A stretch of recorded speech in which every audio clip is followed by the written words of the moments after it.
Halo semuanya, kita bertemu lagi bersama saya Rom Duol. Hari ini saya kembali dengan cerita baru yang ingin saya bagikan kepada kalian semua. Cerita kali ini berkisah tentang seorang pria yang terdampar di sebuah pulau misterius di tengah lautan bersama sekitar 20 lebih wanita. Mereka memaksa pria itu untuk menjadi suami mereka. Pasti kalian penasaran bagaimana kelanjutan cerita ini dan kejadian apa saja yang akan terjadi. Jadi mari kita ikuti dan tonton cerita lengkapnya bersama-sama. Cerita kita dimulai dengan Kenalkan seorang pria bernama Robin. Saat ini, dia sedang menerbangkan pesawat tempur milik Amerika Serikat sepulang dari menjalankan misi. Misinya sendiri berada di wilayah Samudra Pasifik. Saat itu tiba-tiba pesawatnya mengalami masalah di tengah lautan. Dia berusaha menghubungi untuk meminta bantuan, tetapi waktunya sudah sangat mepet. Hanya dalam beberapa saat lagi, pesawatnya akan benar-benar terbakar habis. Karena itu, Robin memutuskan untuk menggunakan parasut dan melompat keluar dari pesawat. Robin pun jatuh ke tengah-tengah lautan. Beruntung sekali karena dia sudah mempersiapkan perlengkapan seperti sebuah pelampung kecil yang membantunya tetap mengapung di atas air. Selain itu, dia juga membawa sebuah buku yang berisi panduan bertahan hidup di laut. Robin pun mulai membuka buku itu.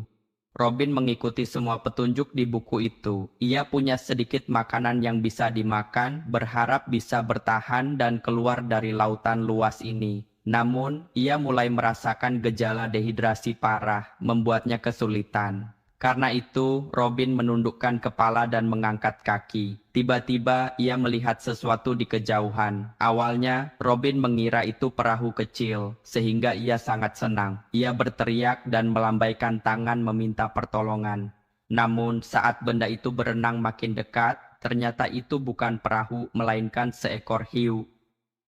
Hiu itu memotong dari bawah, membuat Robin yang sudah terbiasa langsung membuka bukunya lagi untuk melihat cara menghadapi hiu. Di buku itu dijelaskan apa yang harus dilakukan. 3 kali hiu itu mendekat ke kepalanya, lalu pergi dan tidak berani berenang mendekat lagi. Setelah itu Robin mengambil pisau. Ketika hiu itu berenang mendekat lagi, Robin mengayunkan pisaunya untuk menusuk dan menyerang hiu tersebut. Namun serangannya tidak mengenai hiu, malah hampir mengenai dirinya sendiri. Sekarang Robin mulai kehabisan udara. Ia sering menghirup udara kembali, lalu menutup rapat bagian yang bocor, tetapi tetap saja ia belum bisa tenang karena udara mulai bocor dari tempat lain, sementara hiu itu belum pergi jauh. Saat malam tiba, Robin berbaring untuk beristirahat dan mengumpulkan tenaga. Salah satu kakinya terendam air, dan saat itu kami pikir hiu itu akan kembali menggigit kaki Robin. Beruntung, dia segera membalikkan badan dan mengangkat kakinya dari air, tapi salah satu tangannya malah masuk ke air. Hiu itu mencoba menggigit tangannya lagi, tapi tetap tidak berhasil. Secara keseluruhan, Robin benar-benar sangat beruntung. Namun, tiba-tiba saat Robin berbaring dan melihat ke bawah, dia terjatuh ke air. Beberapa hiu datang menyerang Robin dan dia pun melihatnya. Robin segera naik ke atas perahunya dan menggunakan seluruh kemampuannya. 3 kepala hiu muncul sekaligus dan wajahnya sempat terluka sedikit. Berbicara tentang hiu, setelah kejadian itu, mereka menghilang dari tempat itu selama 4 hari. Setelah itu, Robin mulai kehabisan tenaga karena tidak ada makanan dan tidak ada air, dan dia pun mulai kehilangan harapan. Hujan turun, Robin senang karena akhirnya mendapat air minum. Ia berteriak gembira dan segera menampung air hujan. Karena terlalu senang, ia lupa menjaga barang-barangnya, sehingga beberapa barangnya basah. Sekarang Robin cepat-cepat menutup air agar tidak masuk ke perahunya. Esoknya Robin terombang-ambing hingga sampai di pulau. Saat tiba, ia langsung melihat banyak orang seperti di kota. Ia berjalan masuk dan mencoba berbicara serta meminta bantuan kepada semua orang di sana karena ia sudah sangat lelah. Namun, Robin pingsan dan jatuh ke laut. Saat sadar dan melihat sekeliling, barulah ia menyadari bahwa semua yang tadi ia lihat ternyata hanya khayalannya. Setelah itu, Robin mengambil kelapa dan menyusunnya menjadi huruf untuk meminta pertolongan. Saat malam tiba, Robin menyiapkan tempat berlindung seadanya untuk tidur. Namun malam itu hujan turun deras dan tempat tidurnya tidak mampu menahan air. Bahkan tiba-tiba banyak kelapa jatuh di atas dirinya. Singkatnya, malam itu benar-benar menyedihkan dan menyakitkan bagi Robin. Bagaimana rasanya hidup menyesuaikan diri sendirian di pulau? Robin suka berjalan-jalan dan menjelajah hutan, berharap ada manusia lain yang juga tinggal di pulau ini. Namun, ia tidak pernah menemukan siapapun. Karena itu, Robin berpikir hanya dirinya sendiri yang hidup di pulau ini. Suatu hari, Robin melihat jejak kaki manusia di tepi pantai. Ia sangat terkejut dan segera mengikuti jejak kaki itu untuk mencari tahu. Akhirnya, ia menemukan kapal perang bersama tong air milik Jepang dan telah ditinggalkan sejak Perang Dunia Kedua. Robin naik ke atas kapal itu dan membuka penutupnya. Setelah itu, ia berteriak menanyakan apakah ada orang di dalam, namun tidak ada seorang pun yang menjawab. Karena itu, Robin memutuskan untuk masuk ke dalam kapal tersebut. Ia memperhatikan bahwa di dalam kapal masih terdapat peluru, granat, dan banyak senjata untuk berperang. Tiba-tiba, Robin seperti melihat bayangan sesuatu, lalu ia membuka pintu ke sebuah ruangan lain. Ternyata, ada seekor monyet yang memegang pistol dan mengarahkannya ke Robin. Robin segera memberi isyarat kepada monyet itu bahwa ia tidak berniat jahat, tetapi monyet itu tidak mau mendengarkan dan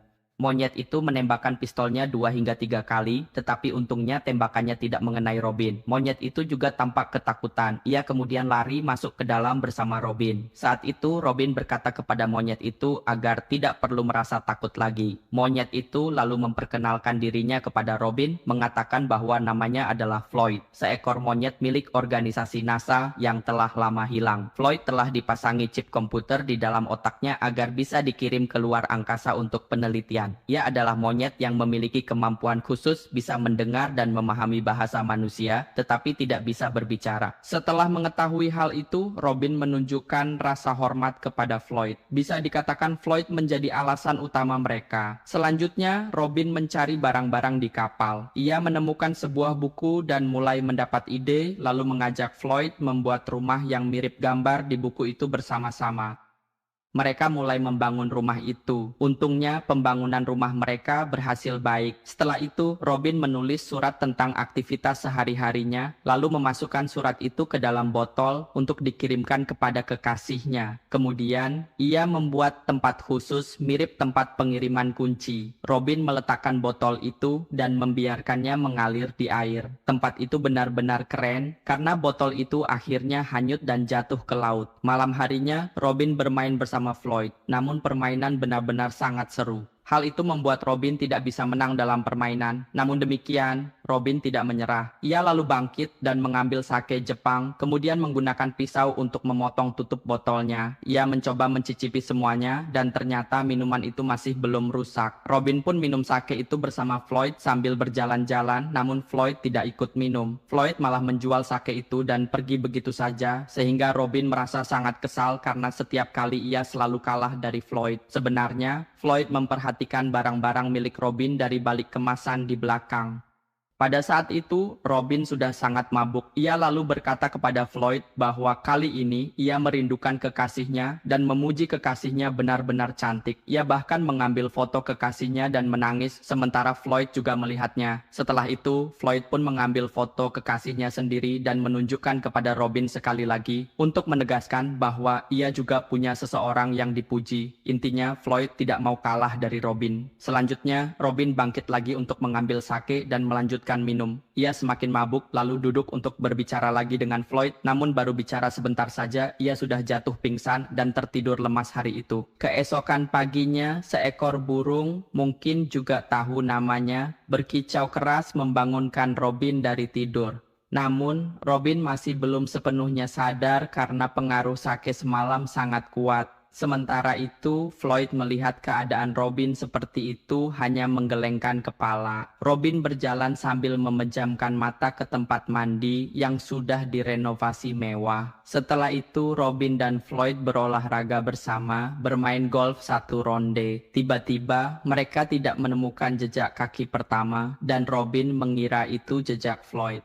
Saat dia memeriksa jejak kaki itu, dia pun berpikir bahwa itu bukan milik Floyd. Begitu pula jejak kakinya sendiri juga bukan. Saat itu dia pun menyadari bahwa di pulau ini pasti ada orang lain yang tinggal di sana. Floyd dan Robin kemudian mengikuti jejak kaki itu sampai ke sebuah air terjun, tetapi mereka tetap tidak menemukan siapapun. Selanjutnya, Floyd melihat ke arah sebuah gua batu, namun dia tidak berani masuk ke dalam gua itu. Sementara Robin, dia masuk ke dalam gua batu itu sendirian. Sebenarnya tempat gua batu itu adalah lokasi patung monyet raksasa. Selanjutnya, kita pun melihat ada seorang wanita yang muncul dari depan patung itu. Wanita tersebut hanya menatap patung itu sebentar, lalu berjalan pergi begitu saja. Ketika Robin mencoba mengintip keluar, dia tidak melihat wanita cantik itu, hanya melihat jejak kaki saja. Namun saat Robin masuk kembali ke dalam, tiba-tiba wanita cantik itu kembali lagi. Dia membawa seikat bunga dan mempersembahkannya kepada patung tersebut. Sementara itu, Robin menggeser tubuhnya ke arah mulut patung dan dia pun melihat. Dia berteriak ketakutan, membuat Robin terkejut dan terjatuh ke bawah. Setelah itu, ketika kedua orang itu sadar kembali, wanita cantik itu mengambil batu dan menyerang Robin. Robin berusaha menghindar untuk melindungi dirinya. Wanita cantik itu bernama Nasi. Robin berkata kepada Nasi bahwa dia adalah orang baik dan tidak berniat jahat padanya. Tetapi Nasi tidak mau mendengarkan. Saat itu, dia melihat sebatang kayu, lalu Nasi mengambilnya dan kembali menyerang Robin. Robin berhasil menghindar tepat waktu, lalu merebut kayu itu dari tangan Nasi. Nasi memang sangat kuat. Aku akan mengambil kayu itu dan memukul Robin untuk membantumu saat itu, tapi tiba-tiba Robin menangkap Nasi dan menahannya dari atas. Dengan cara seperti itu, mereka berdua jatuh ke bawah lagi. Robin berusaha menjelaskan bahwa dia tidak bermaksud melakukan hal seperti itu dan kemudian melepaskan Nasi. Namun, Nasi masih tetap berusaha menyerang Robin. Akhirnya, Robin menangkapnya bersama kayu itu dan membawanya ke tempat persembunyiannya. Sesampainya di sana, Robin melepaskan ikatan tangan Nasi dan mengatakan bahwa dia adalah orang baik yang ingin berteman dengannya. Kami menjelaskan bahwa jika dia lapar, dia akan mengambil makanan dan membaginya dengan semua orang. Saat Robin pergi mengambil air kelapa, kami memintanya membaca buku. Tiba-tiba, Nasi melihat sesuatu dan bertanya apakah dia bisa mengambilnya untuk dipotong dan dikirim ke Robin. Cepat dia mengambil kursi untuk melindungi diri, tapi tetap tidak bisa melawan Nasi. Akhirnya Robin berhenti melawan Nasi dan berkata, jika ingin membunuhnya, silakan lakukan sekarang. Dia tidak akan melawan lagi. Namun Nasi tidak tega dan akhirnya memutuskan pergi. Dia menangis dengan sangat sedih karena perlakuan itu. Robin kemudian mendekat dan bertanya, "Ada apa? Kenapa kamu begitu sedih?" Nancy tidak menjawab apapun sehingga Robin berpikir Nancy tidak bisa berbicara atau tidak mengerti bahasa manusia. Robin mencoba menggunakan bahasa tubuh untuk bertanya apakah Nancy benar-benar tinggal sendirian di sini. Ketika mereka mulai saling memahami melalui bahasa tubuh, setelah beberapa saat berkomunikasi seperti itu, Robin akhirnya mengetahui bahwa Nancy sebenarnya bukan penduduk asli pulau ini. Nancy dibawa dan ditinggalkan di pulau ini oleh ayahnya sebagai persembahan untuk roh jahat bernama Carbonate, yang merupakan patung kepala monyet. Alasannya karena dia menolak menikah dengan pria yang tinggal di desa lain. Ayahnya yang berasal dari Asia tidak mencintai pria itu, dan ayahnya adalah orang yang sangat kejam karena siapapun yang menolak mendengarkan perintahnya adalah bosnya. Dia akan melemparkannya ke ikan atau mengorbankannya kepada roh setan. Selain membuat gerakan besar yang di tengah tampak tidak begitu mengerti, tetapi Chamroyun Asia juga langsung berbicara, tidak membuatnya sulit yang di tengah sangat terkejut ketika dia menyadari bahwa Nasi dapat berbicara seperti ini. Dan Robin pun bertanya, kenapa sejak awal Nancy tidak mau berbicara dengannya? Nancy menjawab bahwa bersikap seperti itu membuatnya merasa senang. Nancy melanjutkan, adiknya adalah orang yang sangat kejam. Siapapun yang berani melawannya pasti akan mati. Sejak saat itu, Robin setuju untuk membiarkan Nancy tinggal bersamanya. Keesokan harinya, setelah Nancy kembali dari menangkap ikan, ia berdiri tersenyum ke arah Robin. Sementara itu, Robin sedang berdiri menggosok giginya. Setelah itu Robin duduk menulis surat untuk dikirimkan kepada kekasihnya, sementara Nancy sedang menyiapkan makanan dan merasa penasaran, lalu masuk untuk bertanya. Kepada Robin, Robin menjelaskan bahwa ia menulis surat seperti ini setiap hari untuk dikirimkan kepada kekasihnya. Ia bahkan menunjukkan foto kekasihnya kepada Nancy. Namun, tampaknya Nancy tidak senang melihatnya. Ia pun berjalan pergi. Sepertinya Nancy merasa cemburu, tetapi Robin tidak peduli dan tetap melanjutkan menulis suratnya. Setelah selesai menulis surat, ia memasukkan surat itu ke dalam botol dan membawanya ke tempat aliran air agar bisa mengalir ke laut. Tiba-tiba, Robin melihat sekelompok orang sedang mendayung perahu mendekat. Robin sangat ketakutan dan segera berlari memberitahu Nancy bahwa ayahmu datang. Mereka sedang membawa anak-anak masuk dan mereka pun segera bergegas mencari tempat untuk bersembunyi. Namun Nancy sama sekali tidak merasa takut. Ia malah berlari keluar untuk menyambut mereka dengan pakaian yang rapi di tengah jalan. Mereka mengintip dari kejauhan. Sebenarnya semua orang yang datang itu adalah perempuan. Namun ia memberi isyarat kepada kelompok perempuan itu bahwa ia juga pernah bertemu dengan seorang pria yang bertubuh besar dan tampan. Ia merasa bahwa saat ini sedang terjadi sesuatu yang agak tidak nyaman. Tiba-tiba semua perempuan itu berlari mengejar Robin. Dalam kekacauan itu, mereka pun berlari bersembunyi, tetapi Floyd yang cerdik langsung memanjat pohon. Sekarang hanya Robin yang tersisa sendirian dan ia sedang berlari hingga terjatuh. Sementara itu, para perempuan berpencar untuk memotong jalan Robin agar ia tidak bisa lolos. Sekarang dia tidak dapat menemukan air mengalir dan dia melihat sekelilingnya dan menyadari bahwa di sepanjang jalan dia dikelilingi oleh sekelompok wanita. Akhirnya mereka dijual untuk memanjat pagoda, namun mereka juga jatuh ke air dan para wanita juga dijual ke dalam air. Nona Thorne tidak bangun dan kembali ke permukaan, tetapi dia tetap tidak dapat melarikan diri. Akhirnya semua gadis menangkapnya dan memutuskan untuk masuk ke air dan memakannya. Dia tertawa terbahak-bahak saat melihat hal itu. Dia masuk ke dalam air dan memberitahu mereka bahwa mereka semua adalah sepupunya. Semua perempuan itu kemudian mengerumuni Robin.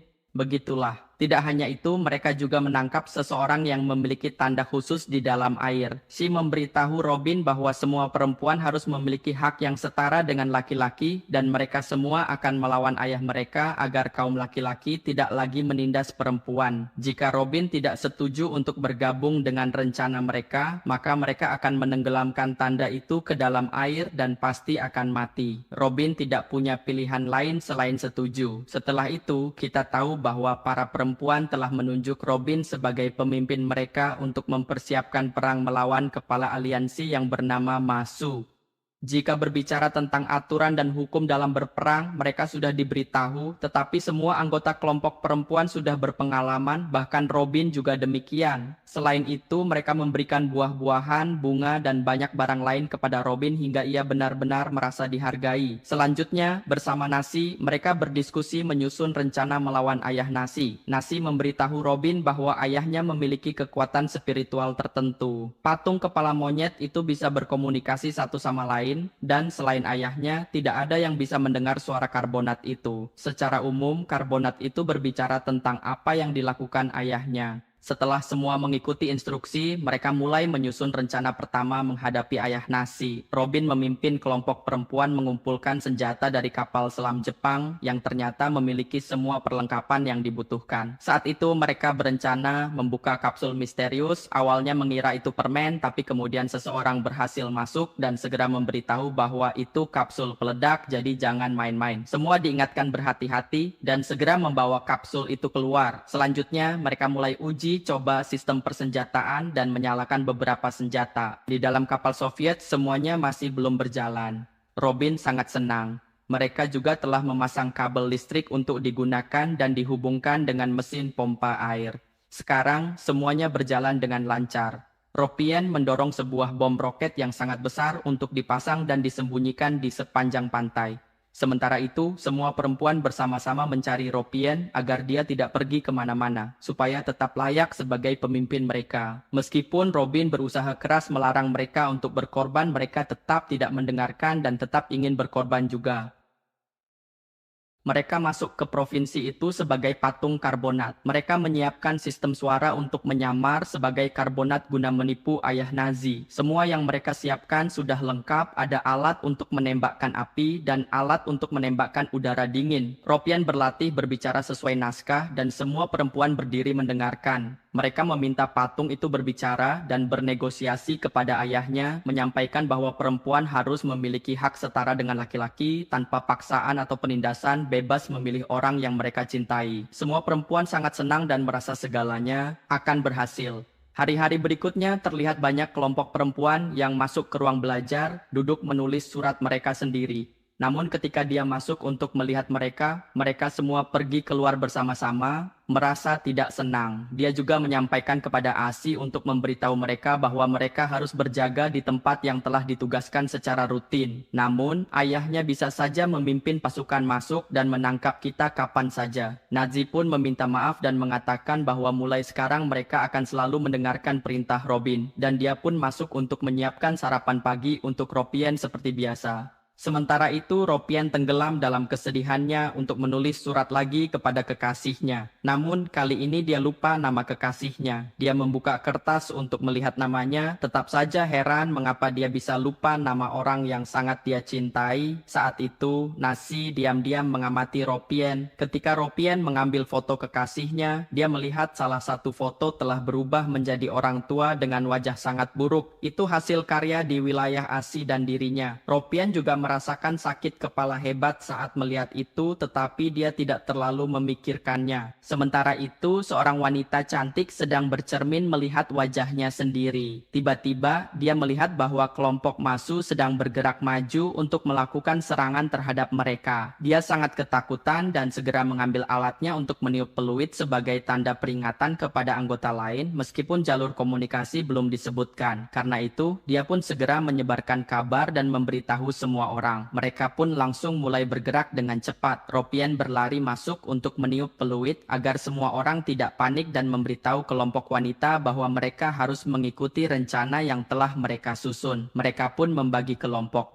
Sesuai rencana mereka, Asia memakai teropong untuk melihat ayahnya dari kejauhan. Dia tahu Masud sangat keras kepala, dan anak-anaknya tidak berani berbuat salah. Pasti jadi korban pertama kemarahannya. Asia memimpin semua wanita keluar untuk bertemu dan bernegosiasi dengan ayahnya. Sementara di tangan mereka terdapat papan bertuliskan tuntutan seperti hak kebebasan, kesetaraan dengan laki-laki, dan hak mencintai siapapun yang mereka inginkan. Ayahnya memang sangat berkuasa, tetapi dia mundur ke belakang karpet untuk membiarkan Masud masuk dan berbicara dengan Nasi. Sementara itu, Robin mengawasi. Melihat aksi mereka dari kejauhan, Masud berkata kepada Asia bahwa dia benar-benar gadis berani menentang dirinya. Dia memerintahkan anak-anaknya menangkap semua wanita itu kembali. Tetapi Nasi maju bernegosiasi dengan ayahnya, mengatakan mereka juga manusia yang berhak mendapat hak sama dengan laki-laki. Mengapa berpikir bisa berbuat sesuka hati? Masud menjawab perempuan tidak memiliki hak sama dengan laki-laki dan bertanya siapa yang mengatakan itu padanya. Nancy membantah dan mengatakan Carbonate tidak pernah berkata begitu. Carbonate mengatakan semua orang seharusnya mendapat hak yang sama. Masud sangat heran dengan kejadian itu. Apakah dia hanya berbicara sendiri? Ayahnya tidak percaya dan membawa Asia ke tempat kejadian untuk memastikan semua hal ini. Nancy pun setuju untuk ikut. Setelah itu, saat mereka semua berjalan menuju tempat patung Carbonate, Robin memerintahkan kelompok wanita lain untuk segera masuk dan menghancurkan barang-barang milik Masud. Sementara yang lain pergi mengambil senapan dan bom itu benar-benar sangat besar. Mereka membawanya dan mengikatkannya di bawah rumah Masud. Mereka melanjutkan mengikat tali untuk menarik bom dari jauh. Setelah persiapan selesai, Ropian dan Flay dikirim ke tempat Carbonate. Namun kebetulan Ropian terjebak perangkap sendirian. Sementara itu, Masud dan Asia Tenggara tiba di lokasi menyebabkan kepanikan di antara wanita lain. Mereka khawatir jika bom meledak, mereka semua akan mati. Namun, Nancy meyakinkan mereka untuk tidak khawatir karena Robin sudah menyiapkan segalanya. Di sisi lain, mereka berusaha membantu melepaskan Ropian dari perangkap dan R mengingatkan agar tidak bercanda lagi.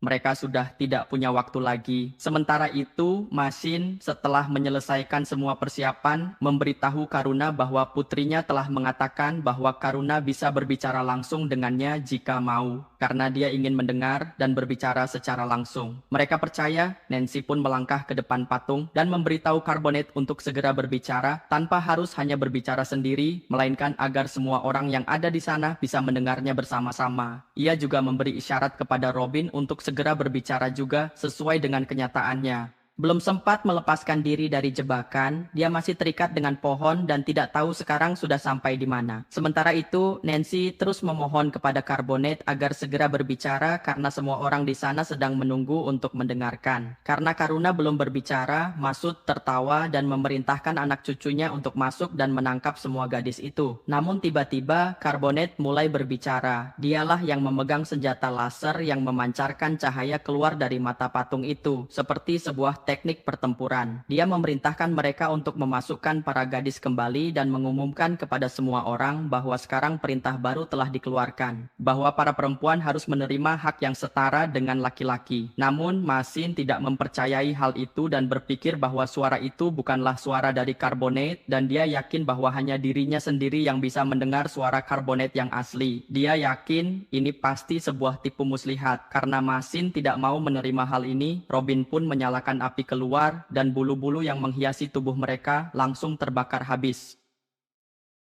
Dia berkata, jika masih tidak percaya, dia akan mengeluarkan angin dingin lagi. Setelah itu, mereka menyemprotkan angin keluar, membuat Masin sangat dingin hingga hampir menghilang. Namun, meski begitu, Masin tetap berkata hal yang sama, bahwa itu bukan kebenaran sesungguhnya. Robin membalas bahwa apa yang Masud katakan membuat Carbonet sangat marah. Dia memerintahkan Floyd menyalakan air dan menyemprotkan air ke Masud lagi. Robin terus memerintahkan Floyd menambah kekuatan air agar semakin deras, dan sekarang mereka sudah pernah menyalakannya. Sekali dinyalakan, kekuatan air langsung menyembur keluar dengan deras, hingga membuat Robin terlempar sejauh 30 meter keluar. Robin pun berusaha keras meminta Floyd untuk mematikan atau mengurangi kekuatan air itu. Sementara itu, Masud langsung melompat menyerang Robin, tetapi malah terkena semprotan air yang sangat kuat. Sekarang Masud terombang-ambing mengikuti arus air seperti daun yang hanyut, dan ketika dia jatuh ke bawah, kursinya pun tidak bisa menahan lagi dan akhirnya ikut hanyut sedikit demi sedikit. Sementara itu, Robin sudah terikat dengan selang air dan air pun menyemprot ke segala arah, membasahi seluruh tubuhnya.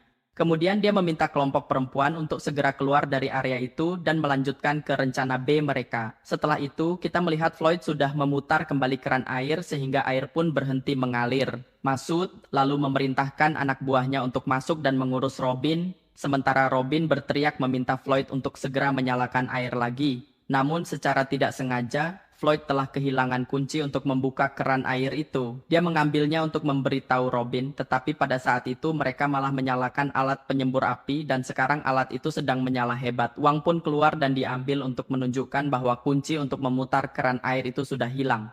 Robin mulai panik karena dia tidak bisa melawan kelompok Masud. Robin dan Floyd buru-buru berlari untuk mengambil air dan masuk kembali ke dalam patung.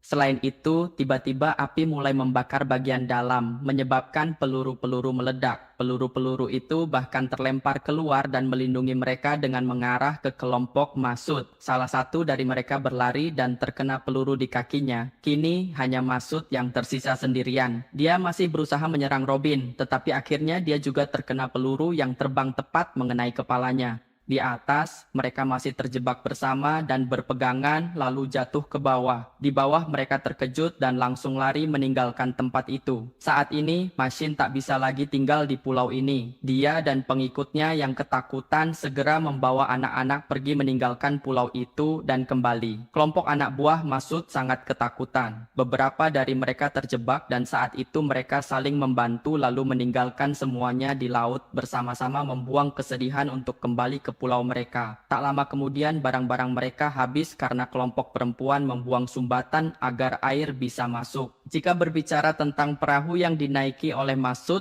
Mereka menarik tali pemicu roket dan itu membuat perahu Masu meluncur ke depan dengan sangat cepat. Masin sangat ketakutan ketika menyadari bahwa dirinya sedang menaiki roket dan saat itu roket tersebut meluncur lurus ke arah lain. Masud dengan sigap memutar kemudi perahu agar tidak menabrak batu besar sehingga perahu itu pun berbalik arah. Sementara itu, kelompok anak buahnya berlari untuk membantu pemimpin mereka. Tetapi Masud memberi isyarat agar Robin dan kelompok perempuan juga waspada karena perahu itu sedang meluncur ke arah mereka.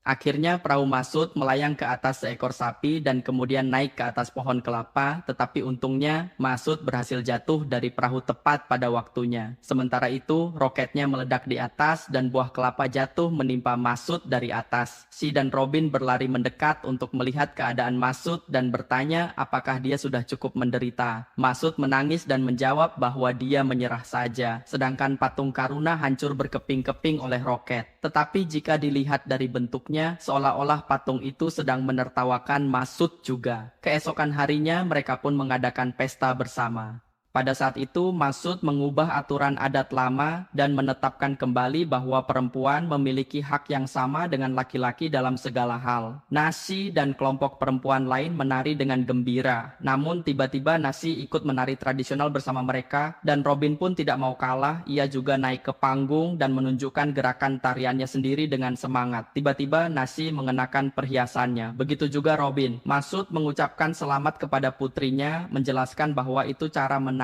dalam upacara pernikahan mereka, yang membuat semua orang terkejut. Saat tahu dirinya akan menikah dengan Nasi, ia perlahan mundur dari situasi itu. Hal ini membuat Nasi sangat malu seperti bunga mekar. Seseorang lalu memberitahu Nasi adalah putri kepala klan dan ia merasa cukup mampu menikahinya.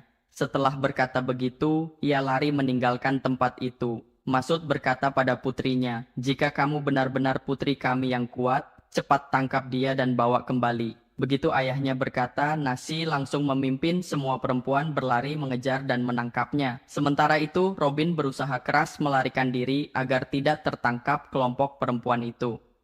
Saat itu, ia melihat pesawat militer Amerika Serikat. Ia segera membuat isyarat meminta bantuan, menggunakan daun kelapa untuk menulis pesan agar mereka membantunya. Sementara itu, Nancy memimpin anak-anaknya berlari mengejar dan hampir menangkapnya. Pada saat itu, pilot pesawat tersebut menggunakan teropong untuk melihat dan menyadari ada seseorang dalam bahaya. Akhirnya, mereka memutuskan membantu Robin. Mereka menjatuhkan alat agar Robin bisa mengikutinya. Robin naik ke atas dan Nancy juga tiba di sana. Ia bersama yang lain melempar tombak dan melompat untuk menangkap Robin, tetapi akhirnya Robin berhasil naik ke pesawat dengan selamat. Pesawat itu pun lepas landas dari suatu tempat dan yang istimewa, pilot pesawat tersebut benar-benar mengenali Robin dengan jelas berkat cara kerja di institusi mereka. Robin memberitahu bahwa ia masih punya teman yang harus dibawa dan itu sangat penting. Mereka setuju memberinya kesempatan lagi. Robin masuk mencari jalan dan memberitahu temannya agar segera bergegas karena sekarang saatnya mereka harus meninggalkan pulau itu. Sementara itu, Nancy memimpin kelompoknya berlari menuju suatu tempat juga. Namun akhirnya Nyah berlari naik ke pesawat sebelum Robin sempat bersiap dan naik ke atas. Tiba-tiba, wanita itu datang dengan tiba-tiba. Mereka mencengkeram erat kaki Robin dan menariknya ke bawah. Namun, mereka masih saja tidak dapat benar-benar menangkap Robin. Sekarang Robin sudah berada di dalam pesawat, ia pun memutuskan untuk melanjutkan ceritanya. Gambarnya masih diambil dari pesawat. Mereka akhirnya tiba di kamp tentara dan mereka menyiapkan acara penyambutan, tetapi bagi Robin, mereka tidak begitu tertarik. Mereka justru lebih tertarik pada jalan kembali ke tahun 2010 yang telah lama hilang dan itu pula lah monyet yang mereka cari. Sementara itu, hanya ada satu pria yang datang untuk mengambil foto dan melakukan wawancara, menanyakan serta menceritakan kembali kisah yang telah ia alami di pulau ini. Cerita kita berakhir di sini. Terima kasih atas perhatian dan telah menonton cerita ini dari awal hingga akhir. Untuk teman-teman yang baru menonton, jangan lupa tekan tombol subscribe dan aktifkan lonceng notifikasi agar tidak ketinggalan cerita terbaru. Saya Duong V pamit undur diri, sampai jumpa.